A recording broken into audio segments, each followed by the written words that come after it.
दोस्तों, क्या आप अपने नाम का सितारा जानना चाहते हैं कि आपके नाम का क्या सितारा है और आप उस सितारे के जरिए से कोई अमल शुरू करना चाहते हैं? तो ये आपको लाजमी है कि अपने नाम का सितारा मालूम करें। आप इस वीडियो को शुरू से आखिर तक जरूर देखें। अस्सलामु अलैकुम वरहमतुल्लाहि ताला वबरकातुहू। दोस्तों, मैं आज आपकी खिदमत में बहुत ही शानदार तरीका लेकर आया हूँ। अक्सर हमारे अहबाब जो हमसे पूछते हैं कि हमारा सितारा क्या है, हम कैसे मालूम करें कि हमारा सितारा क्या है, क्योंकि अक्सर अमलियात में आपको सितारे की जरूरत पड़ती है। अगर मैं बात करूं इल्म जफर की या इल्म नुजूम की, तो ये एक बहुत ही बारीकी चीज है। अगर ये कहा जाए कि कवायद अमलियात में से ये भी है कि आपको सितारों की वाकिफियत होनी चाहिए, कि जब तक आपको ये मालूम नहीं होगा कि आपका मिजाज क्या है, आपका सितारा क्या है, तब तक आप कोई चीज को नहीं समझ पाएंगे। अगर आप कोई अमल पढ़ते हैं तो उससे पहले ये जरूरी होता है कि आप अपना सितारा मालूम कर लें, फिर उसके बाद उसी साथ में अमल को शुरू करें तो आपको ज्यादा कामयाबी मिलेगी। दोस्तों, मैं आपको बता दूं, इस वीडियो में मैं दो तरीका आपको बताऊंगा जो कि बहुत ही मोतबर तरीका है और कई कुतुब में दर्ज भी है, जिसको मैंने कई सालों से आजमाया है और मैंने बेहतर पाया है। सबसे पहला तरीका यह है कि आपको जब भी मालूम करना हो या जिनका भी सितारा निकालना हो कि इनका सितारा क्या है, तो उसके लिए जरूरी है कि उनके नाम का पहला हरफ देखें। मिसाल के तौर पर मुझे अपने नाम का सितारा देखना है। मेरे नाम का पहला हरफ आइन है। हमें इस नक्शे को देखना होगा जो आप स्क्रीन में देख सकते हैं, जिसमें अलिफ से लेकर या तक तमाम हुरूफ मौजूद है। तो हमने अपने नाम का जो पहला हरफ तलाश किया तो यहाँ पे लिखा है आइन, और इसके ऊपर जैसे ही देखता हूँ तो यहाँ पे लिखा है शम्स, यानी मेरा जो खुद का सितारा है वो शम्स सितारा है। इसी तरीके से आपको भी अगर अपना नाम का सितारा मालूम करना है तो आपके नाम का जो भी पहला हरफ है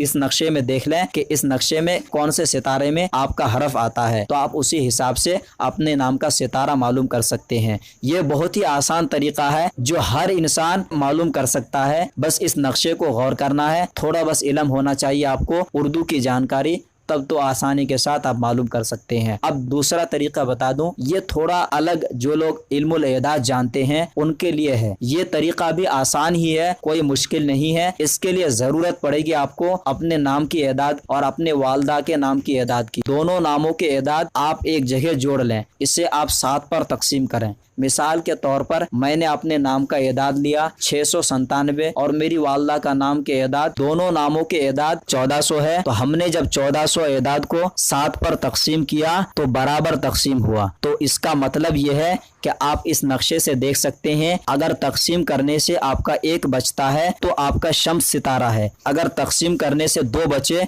तो आपका कमर सितारा है। तकसीम करने से अगर 3 बचता है तो आपका सितारा मरीख है।